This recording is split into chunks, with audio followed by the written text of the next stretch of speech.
the unbelieving Jewish people might position themselves as enemies. They might argue, they might riot, they might persecute, they might even kill some of the followers of the Messiah.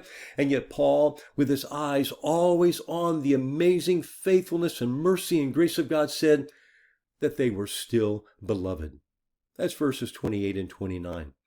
God had not irrevocably condemned them for their unbelief, just as he did not in the days of the prophets.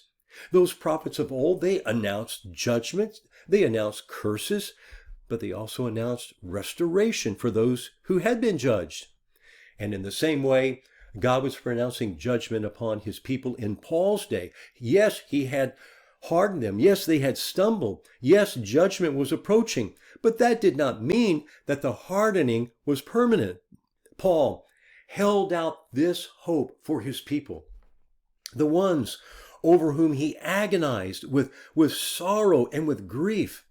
He prayed for their salvation, and he believed that God could graft them back in. Paul expressed his hope in this way in verses 30 through 32. For just as you once were disobedient to God, but now have been shown mercy because of their disobedience, so these also now have been disobedient, that because of the mercy shown to you, they also may now be shown mercy. For God has shut up all in disobedience, so that he may show mercy to all. Now Paul was finished. There was no need for him to become accursed for the people of God, as he talked about in the first 3 verses of Romans 9.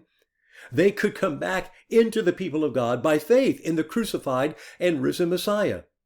And so this is the story that Paul was telling. It was a dramatic, history-long story with worldwide consequences. It was the story of God rescuing the nations from their foolish and rebellious ways. The sin of Adam and Eve, the curse of the great flood, the judgment of the Tower of Babel, where mankind was dispersed throughout the world and formed into tribes and languages and peoples and groups and nations.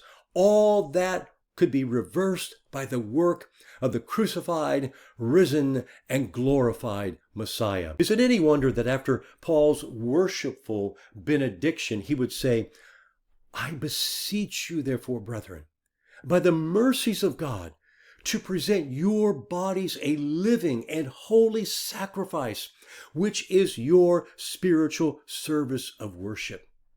What an appropriate beginning to the next section of Romans after he has just finished what he said in Romans 9 through 11.